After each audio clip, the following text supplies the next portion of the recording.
আল্লাহ তাবারক ওয়া তাআলা বলেন, ইমানদারেরা যখন জুমার আজান হয়ে যায় তখন তোমরা ক্রয় বিক্রয়, ব্যবসা বাণিজ্য, দুনিয়ার সব কাজ ফেলে রেখে আমি আল্লাহর জিকিরে শামিল হয়ে যাও।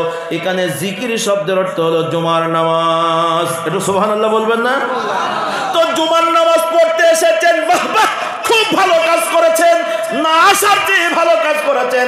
সারা সপ্তাহ কার্তিক বাবুর মতন ঘুরেছেন, এক ওয়াক্ত নামাজকে মূল্যায়ন করেন নাই। মুসলমানের ঘরে জন্ম নিয়েছেন, নামাজের খবর নাই, নিজেকে মুসলমান পরিচয় দেন, লজ্জাও করে না। জুমার দিন মসজিদে আপনি কেন আসলেন আমার জানতে মন চায়। আপনি যদি বলেন আল্লাহর সন্তুষ্টির জন্য, আল্লাহর হুকুম তাই এসেছেন, আল্লাহর হুকুম আমি বিশ্বাস করি, কিন্তু আল্লাহ জুমার নামাজ পড়ার জন্য হুকুম করলেন একবার, আর প্রতিদিন কন্টিনিউ 5 ওয়াক্ত নামাজ পড়ার জন্য আমার আল্লাহ হুকুম করেছেন, 1 নয় 2 নয়, প্রত্যক্ষ পরোক্ষ 82 বার। যদি বুঝে থাকেন কোনো একটা বিষয়কে, হুজুর আমাকে একটা বিষয় একবার বলেছেন, এটার যত দাম, ঠিক ওই বিষয়টা যদি 5 বার বলে, তাহলে বলেন তো দাম, মর্যাদা, ওই কথার গুরুত্ব বাড়ে না কমে? একটু জোরে আওয়াজ দিয়ে বলেন। আল্লাহর নামাজ পড়তে একবার বললেই ফরজ হয়ে যেত, পড়াই লাগতো, কিন্তু এতবার বলার উদ্দেশ্য কি? এ উদ্দেশ্য হলো একমাত্র আল্লাহ তাবারক ওয়া তাআলা নামাজকে অধিক মূল্যায়ন করার জন্য। অধিক মূল্যায়ন করবে বান্দা। আজকের মজলিসে আপনারা যারা আছেন, তাই যারা 5 ওয়াক্ত নামাজ পড়েন না, শুধু জুমার নামাজ পড়েন, আমি 100% আপনার বিবেকের কাছে বিচার দিয়ে দিলাম, কথা খেটে যাবে। আপনি জুমার নামাজ আল্লাহর খুশির জন্য পড়তে আসেন নাই, আপনি জুমার নামাজ পড়তে এসেছেন হয়তোবা আপনার মায়ের বকুনির ভয়ে। মা বকা দেয়, আজকে শুক্রবার যা নামাজটা পড়িয়ে, নাইলে আব্বা বকা দেয়, নাইলে স্ত্রী বলে আচ্ছা তুমি একটা মানুষ, আজকে শুক্রবারের দিন সেদিটানে যা। না হয় আমি মসজিদের সভাপতি, সেক্রেটারি, ক্যাশিয়ার, যদি জুমার দিন না যাই মুসল্লিরা বলবে কি সভাপতিও আসেনি। আপনাদের এলাকায় হয়তো মসজিদে বেনামাজি সভাপতি নাই, তবে আমাদের পশ্চিম বাংলায় পাওয়া যায়। বর্তমান সময়ে সমাজের প্রভাব প্রতিপত্তি আছে যার, রাজনৈতিক ব্যানার আছে যার, সম্পদ আছে যার, টাকা আছে যার, মসজিদ মাদ্রাসার কমিটির সভাপতি, সেক্রেটারি দিতে হবে তার। কথা বলেন ঠিক না বেঠিক?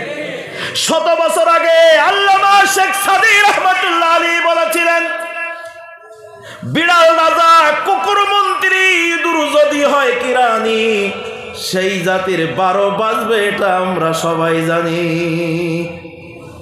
আজকের মজলিসে যারা আছেন কষ্ট নিবেন না। তাহলে জুমার নামাজ আল্লাহর খুশির জন্য হলো না দুনিয়ার অন্য কারোর খুশির জন্য হলো? জোরে বলেন। এই যে মায়ের খুশির জন্য, বাবার খুশির জন্য, স্ত্রীর খুশির জন্য, সমাজের মানুষের খুশির জন্য আমার আল্লাহ তাই ডাক দিয়ে বলতেন সাবধান, ইল্লা ইয়াহু, খবরদার অন্য কারোর জন্য যেন তোমার এই ইবাদত না হয়। জোরে আওয়াজ দিয়ে বলেন নির্দেশনাটা কার? আরো জোরে আওয়াজ দিয়ে বলেন কার? আমরা যারা মুসলমান আজকের সমাজে যদি আমরা জুমার নামাজটাও পড়তাম, যাদের উপরে জুমার নামাজ ফরজ হয়েছে, যদি প্রতিটা মুসলমান জুমার নামাজটাও পড়তাম, আমাদের প্রত্যেকটা মহল্লার মসজিদ আরো 3 গুণ বড় করা লাগতো। কথা আওয়াজ দিয়ে বলেন ঠিক না বেঠিক? হুজুর তার প্রমাণ কি? প্রমাণ হলো রমজান মাস আসলে দেখবেন যেদিন আল্লাহু আকবার রোজার চাঁদ ওঠে পশ্চিম আকাশে, পশ্চিম আকাশে চাঁদ উঠেছে, চাঁদ যখন উঠেছে মাগরিবের সময় আপনি আল্লাহর ওলিদের খুঁজে পান নাই, কিন্তু কিছুক্ষণ পরে ইশার আজান যে হবে দেখবেন তারাবির নামাজ পড়ার জন্য এ অতিথি পাখি আল্লাহওয়ালা মানুষ কোন জায়গায় ছিল, মসজিদে জায়গা নেই। ও আল্লাহ, মনে হচ্ছে যেন আসমানে রিজার্ভ ছিল, ওখান থেকে মাত্র নামলো। কি কথা বল দিয়ে বলেন ঠিক না ঠিক? তাহলে এই মানুষগুলো এই সমাজেই থাকে, কিন্তু অন্য অর্থে নামাজে যায় না। তাই আমার আল্লাহ কষ্ট নিয়ে বলছেন, আল্লাহ তা'বুদু ওয়া ক্বাদা রাব্বুকা, আমি তোমার জীবনের মালিক, আমি তোমার মরণের মালিক, আমি তোমার হায়াতের মালিক, তোমাকে হুকুম করছি আল্লাহ তা'বুদু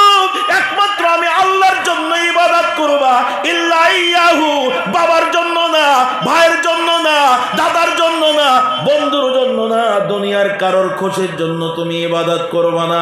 যদি বুঝে থাকেন আরেকবার বলেন এ কথা কার কথা? কষ্ট হচ্ছে না তো আপনাদের? এখন আসেন, সারা সপ্তাহ নামাজ নাই, ফজর জোহর আসর মাগরিব ইশার কোনো খবর নাই, জুমার নামাজটাও পড়ে না। ও আল্লাহ, সারা বছর নামাজ নাই, কিন্তু বছরের 2 দিন ওদের জ্বালায় আর সামনের কাতারে জায়গা নাই। ওরে বাবা, উনি এখন ঈদের মাঠে বিরাট বড় মুসল্লি। কথা কন না কা? হ্যাঁ, নতুন টুপি কিনেছে, কারণ নতুন পোশাক পরা সুন্নাত। নতুন জামা কিনেছেন, মারহাবা। আতর লাগানো সুন্নত দিয়েছেন তো মারহাবা। হুজুররা বলেছে, আল্লাহর নবী বলেছেন ঈদুল ফিতরের দিন আগে খেয়ে যাওয়া সুন্নাত, তাই আগে মিষ্টি খেয়ে গেছেন, সুন্নতের আমল করেছেন, মারহাবা। এই ঈদের মাঠে আসা ভাই, 1 মিনিট কল্পনার জগতে চলে যান। মনে করেন আপনারা সবাই এখন ঈদগার মাঠে আছেন, আমি ইমাম সাহেব হিসেবে আপনাকে জিজ্ঞাসা করছি, আচ্ছা আপনাদের এলাকায় ঈদের নামাজ সকালে হয় না বিকেলে হয়? এদিকে সকালে হয়, তো আমাদের ওইদিকেও সকালে হয়, কলকাতায়ও সকালে। আচ্ছা, ঈদের নামাজ আমাদের ওখানে আমরা 2 রাকাত পড়ি, আপনাদের এদিক কয় রাকাত? আরে হানা বলেন না, 2 রাকাত নেই, তাহলে তো মিলে যাচ্ছে আমার সাথে। তাকান, ঈদের নামাজ 2 রাকাত এবং পড়ি সকাল ইমদাদ দুহার আগে।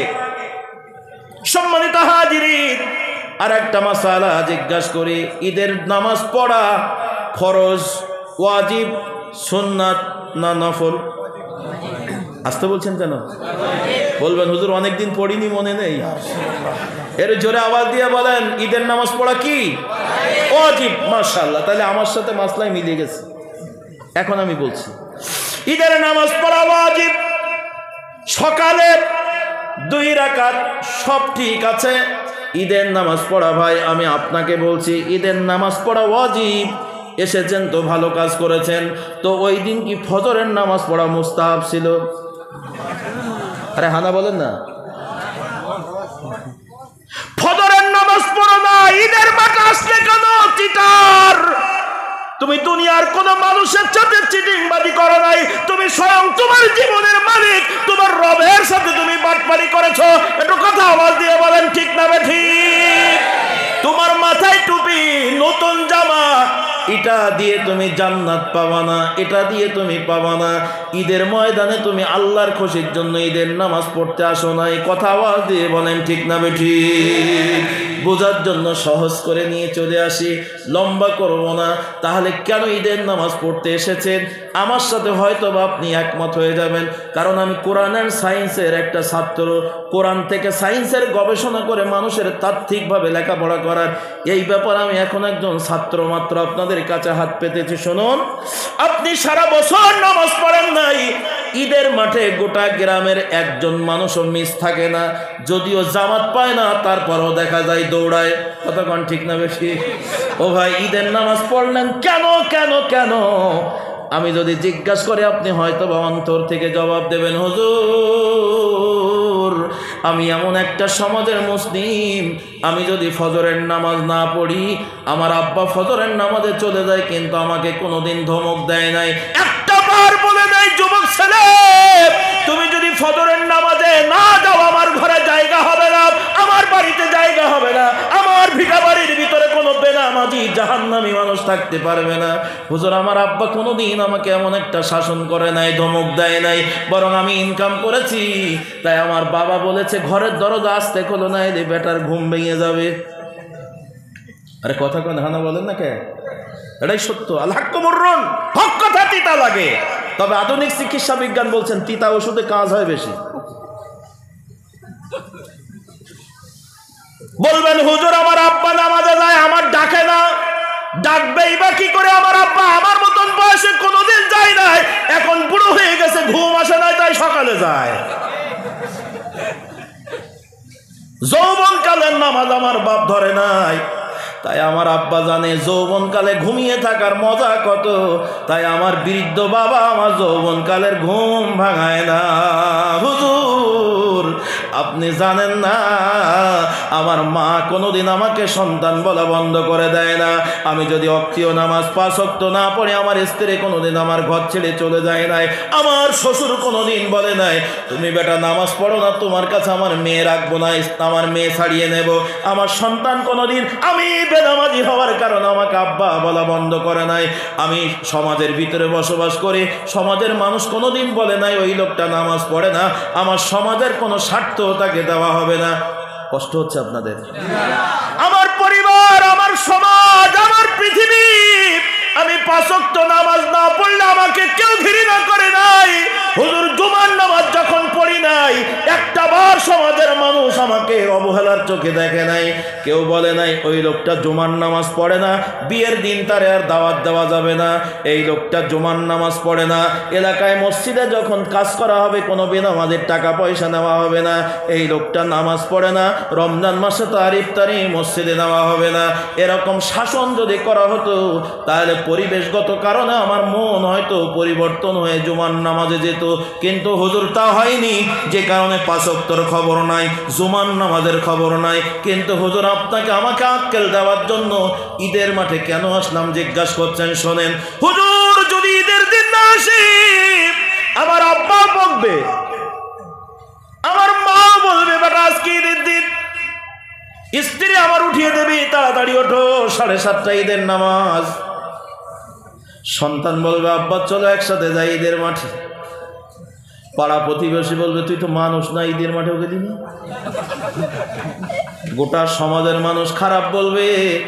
হুজুর আমি এ কথা হিসাব করে আমার বাড়ি থেকে শুরু করে গোটা সমাজের মানুষের দিকে তাকিয়ে দেখলাম এই ঈদের নামাজ না পড়লে আমার অপমানিত হওয়া লাগবে, দফায় দফায় মানুষ আমাকে সারাদিন প্রশ্ন করবে। তাই আমি এই বিপদ থেকে বাঁচার জন্য সারা বছর পরে ঈদের নামাজ আর মিস করি না। একটু সবাই ধরে আওয়াজ দিয়ে বলেন ঠিক না বেঠি? অবুঝমন কার লাগিয়া কান্দ দিবারাতি, ভেবে দেখো কেউ হবে না, ভেবে দেখো কেউ হবে না তোমার সঙ্গের সাথী। কার পিছনে তুমি ছুটছো দিবারাতি, এত সাদের বসত ভিটা কইরা রঙ্গিন দালান কোঠা, এত সাদের বসত ভিটা কইরা রঙ্গিন দালান কোঠা, সব ছাড়িয়া যাইতে হবে ওরে, সব ছাড়িয়া যাইতে হবে দিয়া একদিন ফাঁকি। কার পিছনে তুমি ছুটছো দিবারাতি,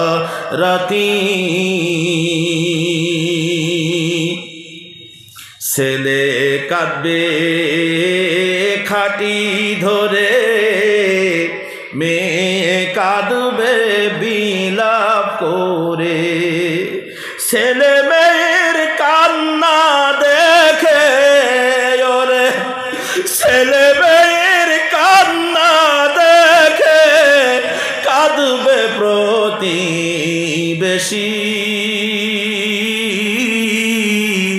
কার লাগিয়া কান্দ দিবারাতি,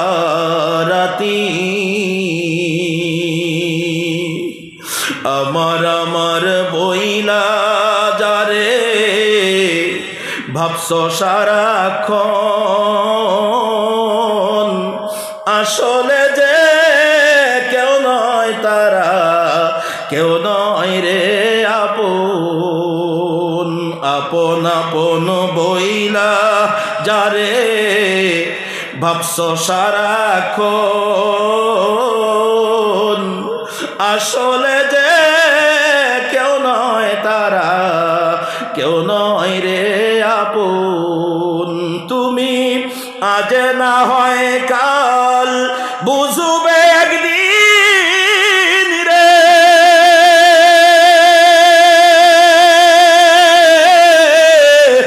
আজ না হয় কাল বুঝবে একদিন, নিভলে জীবন বাতি, কার পিছনে তুমি ছুটছো দিবারাতি, পাগল মন কার লাগিয়া কান্দ দিবারাতি, ভেবে দেখো কেউ হবে না, ভেবে দেখো কেউ হবে না কবর দেশের সাথী, কার লাগিয়া কান্দ দিবারাতি। আমার ভাইজান, আমি গুনাহগার, আপনাদের কাছে দুহাত ধরে অনুরোধ করে চলে যাই, তাই জীবনে যত সময় বেঁচে থাকবেন একটি মুহূর্তের জন্য আল্লাহকে খুশি করা বাদ দিয়া দুনিয়ার কোনো মানুষের খুশির জন্য যেন আমাদের ভালো কাজ না হয়। কারোর কখনো উপকার যখন করব অবশ্যই এটা আল্লাহ তাআলার সন্তুষ্টি তার ভিতরে রেখেই দেব, নিয়াতের বিশুদ্ধতা থাকবে তো ইনশাআল্লাহ। একটু জোরে আওয়াজ দিয়ে বলেন, থাকবে তো ইনশাআল্লাহ। আমরা সব কাজ করব আল্লাহ সন্তুষ্টির জন্য। কে কে আছেন একটু হাত দেখান তো, হাত উঁচু করে দেখেন। আল্লাহ আমাদের সবার হাতকে তোমার দরবারে মঞ্জুর করে দাও। একটু জোরে বলুন না আমিন। আল্লাহ অনেক মানুষ হাত তুলেছি, আল্লাহ তোমার একজন ওলির দরবারের পাশে হাত তুলেছি। আল্লাহ আমাদের হাতগুলোকে তুমি ফিরাই দিও না। আল্লাহ আমাদের সকলের নিয়াতের বিশুদ্ধতা দান করো। আল্লাহ অন্তরের ভিতরে ইবলিসের ওয়াসওয়াসা থেকে আমাদেরকে হেফাজত করো। একটু সবাই জোরে আওয়াজ দিয়ে বলেন আমিন। নারায়ে তাকবীর। হাত নামান। সম্মানিত হাজিরিন, আমার রাসূল ছোট্ট করে বলছেন, বুখারী মুসলিমের হাদিস মুত্তাফাকুন আলাইহি, আল্লাহ রাসূল বলছেন, লা তাদখুলুল জান্নাতা রিয়াউন, লোক দেখানো ইবাদতকারী কখনো জান্নাতে যাবে না। এজন্য সকলেই তো জান্নাত চেয়েছিলাম, ঠিক তো? সবাই জান্নাত চেয়েছিলাম, এখন আসি তো সে নাকি জান্নাত চান না? তাই লাস্ট টাইমে দেখি হুজুর এত কষ্ট করে ওসব ইবাদত বন্দেগী করতে পারবো না, জান্নাতই চাই না, এরকম কেউ আসেননি? তাহলে জান্নাত এখন নির্ভেজাল ভাবে ইবাদত করে জান্নাত পেতে চাই কে কে? দুহাত আবার আল্লাহকে দেখিয়ে দেন। আল্লাহু আকবার। আর জোরে আওয়াজ দেন আল্লাহু আকবার। আল্লাহু আকবার বলো রে মুমিন, আল্লাহু আকবার বলো রে মুমিন, তারি আকাশ আর তারি জমিন, আল্লাহু আকবার বলো রে মুমিন। নারায়ে তাকবীর, নারায়ে রিসালাত। হাত নামান। আল্লাহ সকলকে আমাদের তার নিজস্ব বান্দা হিসেবে কবুল করে দিন। তাহলে আল্লাহর সন্তুষ্টির জন্য আপনারা যে করবেন, এখন একটু প্রমাণ দেখবো। ঈশার নামাজ তো হয়ে গেছে, ফজর পর্যন্ত তো থাকতে পারবো না, তাহলে নামাজ দিয়ে এখন প্রমাণ করা সম্ভব না। আল্লাহ রসুল বলেছেন, যেই সমস্ত কথাগুলো তাদের মুখে ছুঁড়ে মেরে দেওয়া হবে ইবাদত, তার ভিতরে এই মুহূর্তে নগদ একটা ইবাদত আমি বুঝাইতে পারবো। ইবাদতটা যদি বলি, আমার আগে অনেক বক্তারা করেছেন, বিশেষ করে মাওলানা নজরুল ইসলাম সাহেব অনেক সময় আপনাদের সাথে এই ব্যাপারে কথা বলেছেন। সাথে সাথে অনেক অতিথি মহোদয় তারা এসেছেন, তারা বিভিন্নভাবে তাদের সেই ইবাদতের অংশকে ব্যক্ত করেছেন। এখানে যত মানুষ আছেন, যদি কেউ চলে যান এখন আমার কথা শুনে 5 মিনিট সময়, তাহলে মনে করবো এটা আপনার দোষ না। আরবি সাহিত্যিক বলেছেন, আল ওয়ালাদু সূরাতু আন আবিহি, এর অর্থ হলো যেমন বাপ তেমন হয় তার বেটা। আচ্ছা, আপনারা যারা আছেন ডাক্তারের কাছে যে যদি আপনাদের সুগার প্রমাণ হয়, শরীরে সুগার আছে, বুঝতে পারছেন কি আমার কথা? শরীরে সুগার আছে এটা যদি প্রমাণ হয়, তাহলে ডাক্তার একটা কথা জিজ্ঞাসা করে, আচ্ছা আপনার শরীরে তো সুগার দেখা দিল, আপনার বাবার কি এটা আছে নাকি? জিজ্ঞাসা করে কি করে না বলেন? কিছু জেনেটিক ব্যাপার আছে, জেনেটিক কিছু রোগ আছে যেটা বংশগতভাবে থাকে। তো এখন যদি আপনারা কেউ চলে যান, তাহলে মনে করবে দোষ আপনার না। আপনার আব্বা এরকম আপনার মতো অশুনত, আপনার দাদা এরকম অশুনত, কিন্তু মসজিদ মাদ্রাসা টাকা চাইলে পালিয়ে যেত। এই জন্য আপনি যদি এখন চলে যান, আমি মনে করছি এটা আপনার দোষ না, কারণ এতক্ষণ আপনারা কেউ যান নাই, বরঞ্চ লোক বেড়ে গেছেন। এখন যদি চলে যান তাহলে বুঝতে হবে আপনার আব্বার দাদার মতন এরকম ওয়াজ শুনবেন, কিন্তু টাকা চেয়ে চলে যাবেন। আপনারা সবাই খেয়াল রাখবেন, কে চলে যাচ্ছে ওর বাপের নাম কি? আমি কিন্তু জানি না, আমি চিনি না, আপনারা খেয়াল রাখবেন ভাই। আপনার আব্বা ভালো লোক ছিল বা আছে, আপনার দাদাও ভালো, বংশগতভাবে ভালো। খবরদার, এখন এই মুহূর্তে আপনার কর্মের কারণে এত মানুষের সামনে বাপ দাদার মুখে চুনকালি দেবেন না, আমি অনুরোধ করছি আপনাদের কাছে। আচ্ছা, এখানে যত মানুষ আছেন শোনেন, আপনাদের দুই পায়ে হাত রেখে বলছি, আমি আমার জন্য বলছি না, আল্লাহর নবী বলেছেন, মান আহাব্বা সুন্নতি ফাকাদ আহাব্বানি ওয়া মান আহাব্বানি কানা মাইয়া ফিল জান্নাহ। বিশ্বনবী বলেন, যেই ব্যক্তি আমি রাসূল আমার সুন্নাহকে ভালোবেসেছে, সেজন্য আমি রাসূল আমাকে ভালোবেসেছে, আর যে আমাকে ভালোবেসেছে আমি রাসূল ওয়াদা দিলাম আমার সাথে লোকটা জান্নাতে যাবে। সুবহানাল্লাহ বলবেন না? যদি বুঝে থাকেন বলেন তো, এটাই তো মাদ্রাসা। 10 লিটার রং দিবা, আমরা টান্টু সঞ্জু হইয়া মানে হার্ডওয়্যারের মালিক, 10 লিটার দিবা। 10 লিটার রং দিবে, এই রং করার জন্য তাকে প্লাস্টার করা লাগবে না? প্লাস্টারের জন্য কালেকশন হয়ে গেছে। ওরে মাশাআল্লাহ।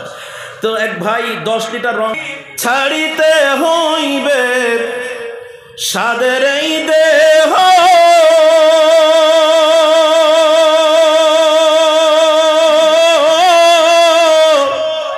মাটিতে খাইবে শূন্য হবে জিন্দেগানি, কার লাগিয়া এত মায়া এত চোখের পানি রে মন, কার লাগিয়া এত মায়া এত চোখের পানি। সন্ধ্যা হলে ডুবিবে বেলা, সঙ্গ হবে ভবেরি মেলা। সন্ধ্যা হলে ডুবিবে বেলা, সঙ্গ হবে ভবেরি মেলা। কেউ বা দিবে আখিরি গোসল, কেউ বা দিবে আখিরি গোসল, কেউ বা আনবে আতর দানি, কার লাগিয়া এত মায়া এত চোখের পানি রে মন, কার লাগিয়া এত মায়া এত চোখের পানি।